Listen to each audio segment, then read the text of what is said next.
Can Auburn score enough to beat LSU? Freezing temperatures are likely for several hours inland and a few hours closer to the coast. Yes. You are Locked On Auburn, your daily podcast on the Auburn Tigers. Part of the Locked On Podcast Network, your team every day. Yes, welcome on into Locked On Auburn, your daily Auburn Tigers podcast. I'm your host, Zac Blackerby, and thank you so much for making Locked On Auburn your first listen every single day. Happy War Rapport Wednesday to all who celebrate, as we are joined by Mike G of the War Rapport. We'll talk about some of the interesting comments Hugh Freeze made earlier in the week, specifically about taking responsibility. We'll also chime in on some predictions on if Auburn can beat LSU. But let's ask this question first, Mike G. Can the Auburn Tigers generate enough offense? Can they score enough points to keep up with this electric, high-powered LSU offense powered by Jaden Daniels?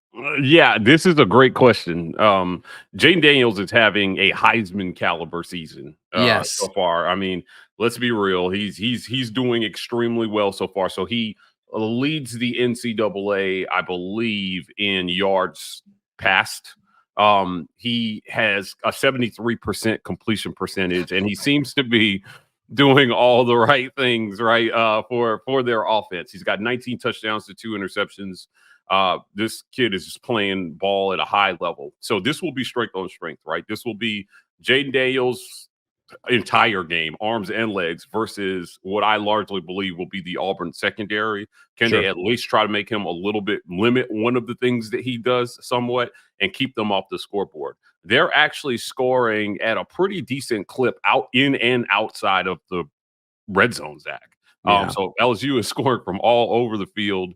And, you know, he's got a few touchdowns of 10 plus yards so far this season. But ultimately, they're playing at such a high level. Now, can Auburn score enough points? I have my doubts. I still think this team does not have a true offensive identity. And I think that Georgia maybe even muddied the waters for them a little bit more because it wasn't clearly one thing or the other. Hugh Freeze talked this week about maybe eliminating some things from the playbook that they don't do well, calling plays to their personnel a little better. We're 6 games in, and they're still talking about this. Yeah.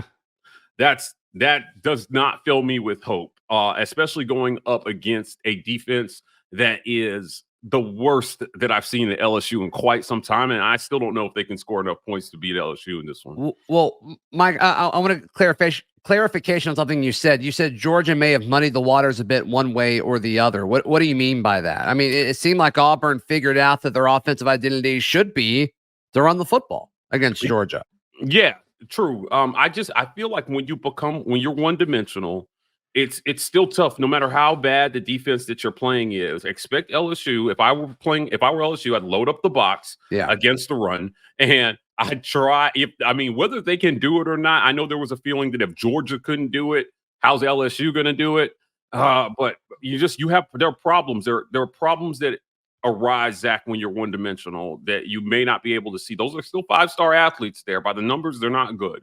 But you know, I'm not left with a good feeling about this, about the passing games, to me, seemingly not taking much of a step forward. And then you're going on the road to LSU and you got to score a bunch of points in a raucous environment. I think it's going to be a challenge for them. Yeah. If I'm LSU, I'm putting a lot of guys close to the line of scrimmage and I'm saying, hey, Peyton Thorne, beat us, not at Jordan-Hare Stadium. Let's see what you got. Can you be competent away from Jordan-Hare Stadium? And up to this point, that really hasn't been the case. It's been well documented. It's been discussed at length on the show. And I got a feeling it's going to be a topic next week too, one way or the other, right? Because that's probably going to be what it comes down to. So, if I'm Brian Kelly, that's exactly how I'm attacking this Auburn offense. So let's assume that's what they do. We're both in agreement based on you saying yes during that. So let's assume they do that. Does Auburn score more than 24 points on Saturday? Ooh, they should.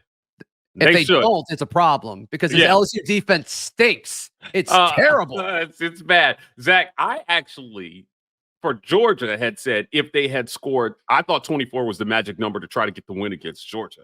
Yeah. And they scored 20, and it would have been some sort of heartbreaking loss, I'm sure, at 24. I think that number is a little higher for LSU, though. So what does Auburn have to score in this one? I think anything short of 30 points, they don't have a chance in this one. Georgia put up 27. I feel like LSU's offense is a little bit more dynamic. I think they've got more dynamic quarterback play, and they've got more dimensions that you have to look out for on offense, particularly when it's the quarterback. So Auburn's going to have to get to 30 plus, I think. And it's tough, man. I want to believe that this team can win a shootout. I just don't know that it's there. And I think that's what this is going to have to be if Auburn is going to win. Yeah, they got to make it ugly, Mike G. They've got to make it ugly, and they've got to do that on both sides of the football. And you do that by running the ball well on offense and having long, sustained drives. And then on the defensive side of the ball, you just wreak havoc, and you hope that you can do that. And look, some people are going to misconstrue this and me saying that LSU is not a good football team, and that is not true. I have a ton of respect to what they're doing, especially on the offensive side of the ball. But looking at who they've played so far, there's a chance that some of these stats are a bit inflated, right? I mean, Ole Miss's defense stinks. Missouri's defense wasn't anything to write home about. In fact, their discipline in rushing the passer was very, very poor. Their desire just to go inside when they have a guy that's ready to scoot out of the pocket in any second is just weird decisions. Can't imagine they were coached that, but whatever. And who's the other team that they played? Arkansas, right? Arkansas is not a team that I really respect on the defensive side of the ball. They've got KJ Jefferson, Rocket Sanders, and then there's a big drop off after that. So once again, I'm not saying this LSU offense doesn't need to be respected, because it certainly does. And LSU folks are talking about Jaden Daniels as a Heisman frontrunner, and they should. His numbers are stupid. They're incredible. Props to him and props to what they're doing offensively. But I do think this will be the toughest challenge that they've had so far as LSU's offense versus Auburn's defense. Yeah, absolutely. Auburn's defense is good. They are good. And if Auburn has any chance in this game, they have been one of the best defenses in the country at creating turnovers. Yeah. So if you can beat Jaden Daniels by keeping him on the bench, right, by getting the ball back to your offense early and often. So, if Auburn has got a great shot in this game, they're going to have to continue that trend of interceptions, fumbles forced, and creating turnover and negative plays for LSU on offense to give their offense a short field to work with, and maybe they get up more points that way. So it'll be interesting to see. But Auburn has been historically good at creating turnovers so far this season. It's been a pleasant surprise. Yeah, the Jalen Simpson special is probably what we should be calling it at this point, assuming he's ready and able to go. That'll be a huge part of all of this. But Hugh Freeze said the coaching staff took some responsibility at his press conference earlier this week. What does that mean? We discuss in just a moment, right here on Locked On Auburn. Today's show is brought to you by our friends at Jace Medical. Everyone should be empowered to care for themselves and their loved ones during the unexpected. That's why Jace Medical offers the Jace Case. The Jace Case provides 5 life-saving antibiotics for emergency use and gives you peace of mind so that you're not just hoping that you have access to medication in an emergency. Jace Case makes sure you have the medication in hand. Jace Medical is it's very simple to use and sign up. They handle everything from online evaluation to licensed pharmacy medication delivery, ongoing consultation and care. And you don't want to get caught unprepared. Get $20 off these life-saving antibiotics today from Jace Medical by using my code LOCKEDON, LOCKEDON, at checkout at jacemedical.com. That is JASE medical.com. Mike G, our guest on this War Rapport Wednesday. Coach Freeze talking about how the coaching staff had to readjust, looking at the plays that they called that they, didn't work, which was most of the passing offense. So I'm curious to see what part of it they felt did work and what they're going to go back to and what they're going to kind of put an emphasis on.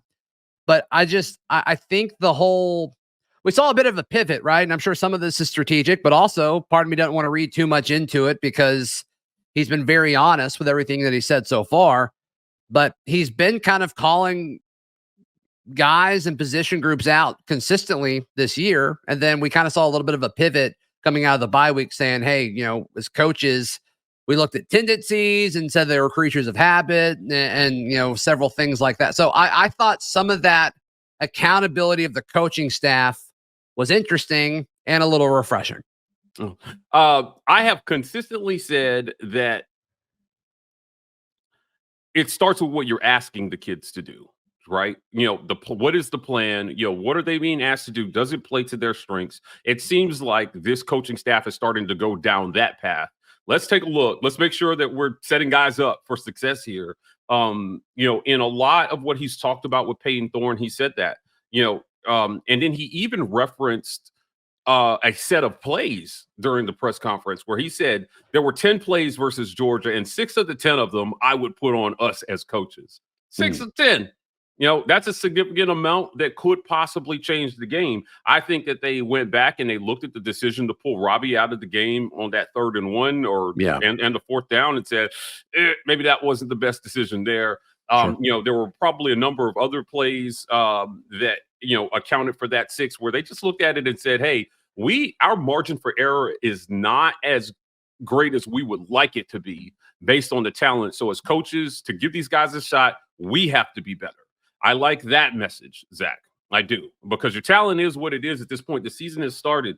I don't want to hear about who you don't have, right? You've got who you've got, and if it's competitive and it looks good and the floor looks like it's at least moving up, then I think fans will be satisfied with it. Right now, they're on pace to throw for fewer yards than they did last year.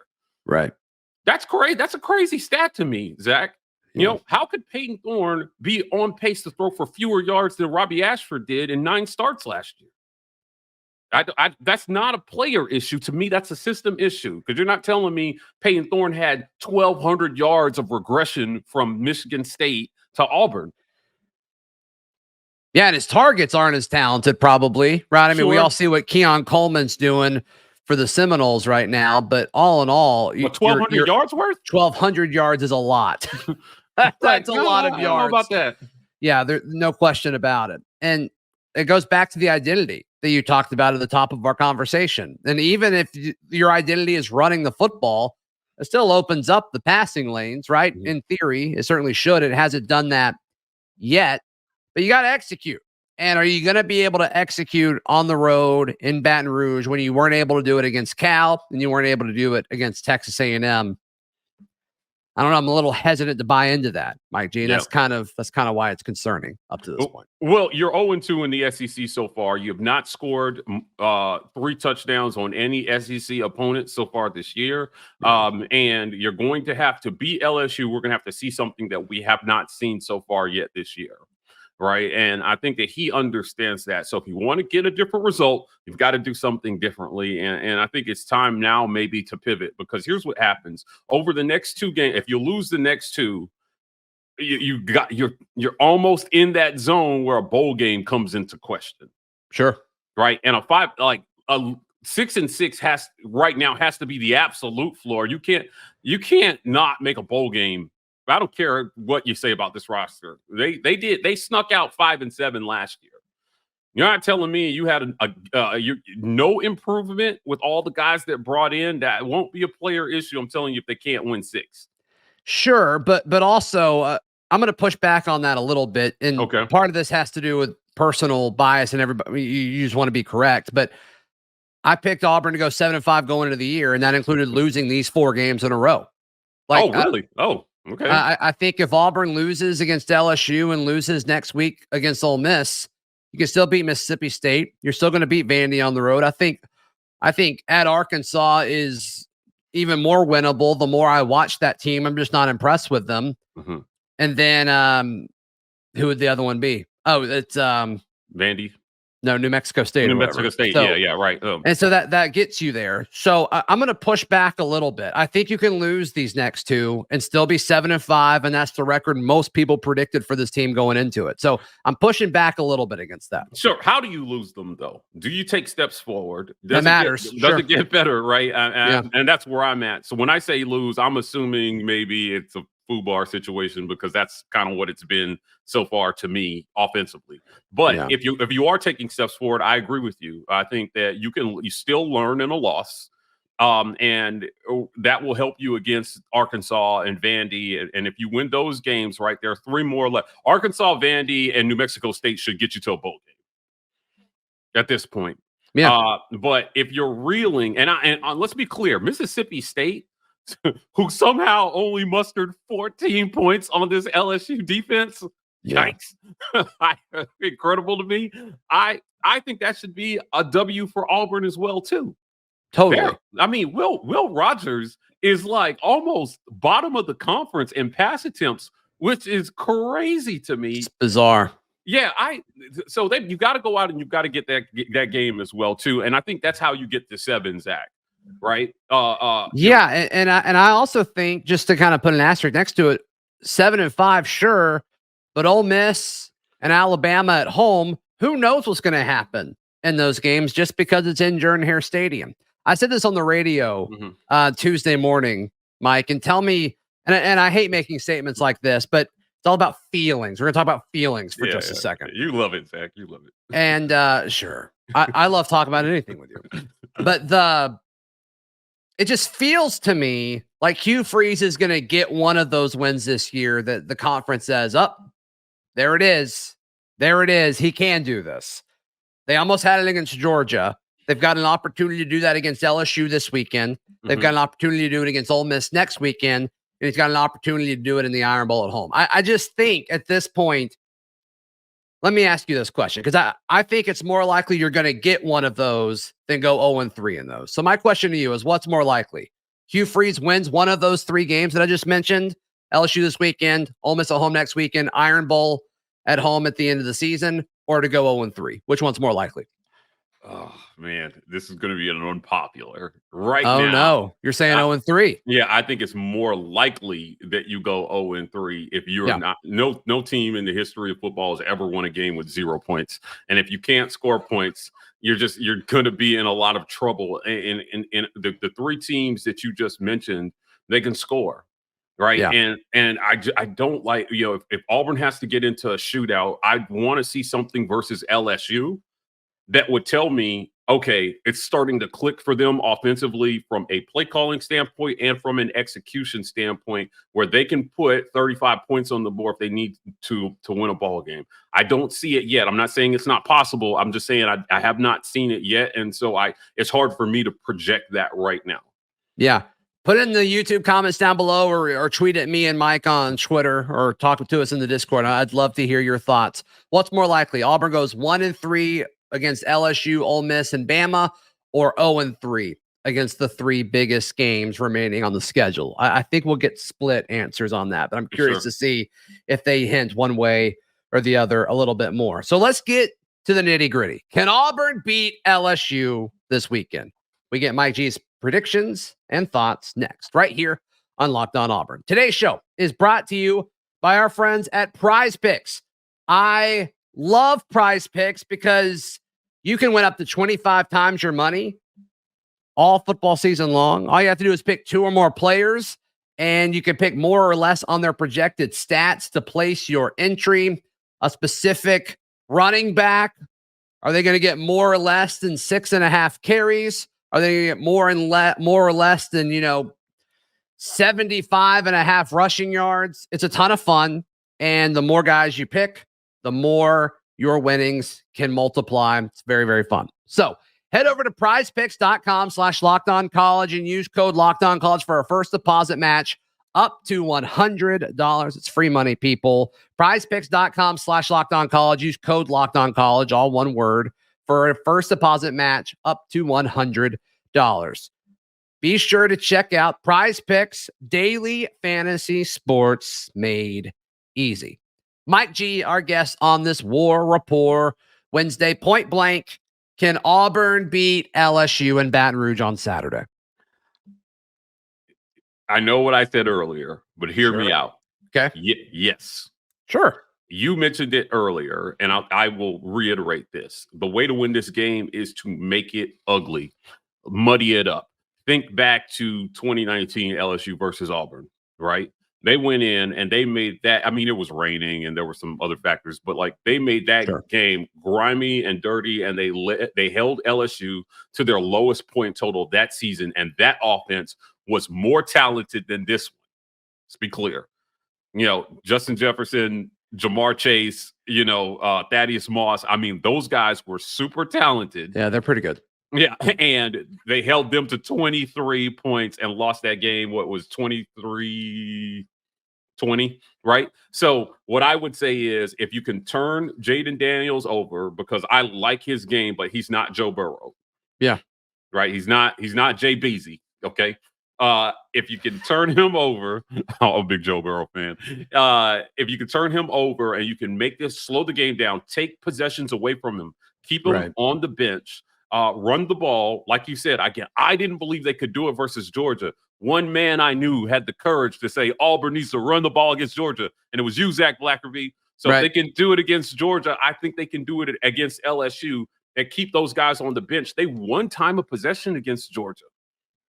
Win time of possession, run the ball, create havoc and turnovers, and Auburn can be in this one at the end. I believe that it can happen. Look, as historically good as LSU was in 2019, they were not above laying a dud. I think that this LSU offense, as good as they are, is capable of laying a dud, especially against a defense in Auburn that I think is a little underrated in the national media right now. Yeah. Auburn is in a unique situation where they're going to play the best two offensive players in college football in back-to-back games. They played Brock Bowers against Georgia. They shut him down for most of the game, and then he kind of broke free towards the end there, and Auburn didn't have an answer for him. Jaden Daniels, how long can Auburn shut him down, if at all? If at all, Mike G. But they're going to have to do it for longer than they did against Brock Bowers, unless the offense really, really helps out the Auburn Tigers. And I'm just not sold that they're going to be able to do that for 60 minutes. But I do think there's a lot of factors outside of football that I like about this. And I think there are things that matter. I think I said this earlier in the week, Mike G. I think this LSU team reminds me of the 2014 Auburn Tigers. Okay. They won a bunch the year prior, maybe a year or two earlier than they were expecting to. And they bring everybody back. And they're in a situation where the defense isn't working and they're having to score a ton of points. And then once Auburn kind of slipped up, because that's an emotional thing. That's a lot of pressure on an offense and a quarterback where every drive matters so much, because you've got to outscore everybody. That's a big deal. And over the course of a season, that wears you down. And we saw what happened in 2014 for Auburn in a similar situation where it was championship or bust. You lose 2 games, and it's just really hard to keep doing it, because you prepped all offseason for a championship. And I think LSU's in a similar boat. They still control their own destiny, to my understanding. They're not out of the SEC by any stretch of the imagination, and I'm sure that's what they're telling themselves. But this is a team that went on the road to Oxford, lost. They scored 50 points and lost. Then they had to score close to 50 points to beat Missouri. And I just think coming home, and sure, you get to come back home. It's going to be Baton Rouge at night. It's going to be tough. This is going to be tough for Auburn. I'm not discrediting this at all. Right. But there are things outside of outside of the hashes that I think, okay, all of these things do point to Auburn. The biggest thing, though, is on the road. Yeah, it's one of the hardest places to play in college football. But for a reason, and it's earned that. No question about it. No question about it. I agree with most of what you said. I just want to spit some stats at our listeners. LSU is dead last in the conference in yards per game allowed. Zach, they are 13th in the conference in passing yards allowed, last in rushing yards allowed, and they are 13th in points allowed. So if there were a game for Auburn to find their mojo offensively, this is it. The only thing I don't like about this is that it's on the road. If this were in Jordan Hare and they were this bad, I would give Auburn a good chance to walk away with the W. But find yourself. You remember 2013 Auburn, right? They played LSU, lost that game, but what we learned something about that team in the second half of that game. Sure. Even if they don't come away with the dub, that's what I would be looking for here, Zach. Can they learn something? Will something click that they can take to Ole Miss, put the beat down on 4th and Kiffin, and then beat the other Mississippi school and try to get something going here headed into November. Yeah, I mean, that would flip your season around. There's no question about it. Hey, and look, there's a chance that Georgia did that, similar to the 2013 LSU loss. There's a chance that the Georgia loss did that if they think, oh, wait, we can run the ball on anybody. Right. Because, look, people are saying Georgia's down, and I don't disagree with you, right? But they're still good. They're still a better defense than the next 4 SEC teams Auburn's about to play. Georgia's defense is better than LSU's. It's better than Ole Miss's. It's better than Mississippi State's. It's better than Arkansas. It's better than Vandy's. The next five. Yeah. So, you don't have to be great.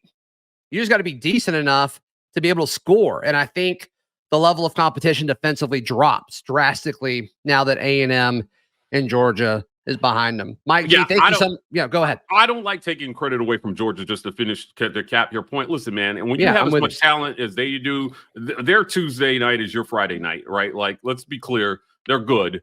And being able to run the ball on those guys against that talent, I don't think is something you should be able to overlook. And it is something that should carry over. So we'll see what they can do. Yeah. Their Tuesday night is your Friday night. Wow. Taco Tuesday on a Friday. I'm okay with that. Mike G, thank you for your time as always, my friend. How can people check out everything you've got going on? Check us out at the War Rapport. We're not done with Fireside with the War Rapport, so we've got more of that content coming for you guys. You don't want to miss it. Sign up, become a patron, hit us on Twitter, add us, give us all the comments on this one. Love you guys. Yes. And you can check out all of my written work at auburndaily.com. We'll see you tomorrow. This has been Locked On Auburn.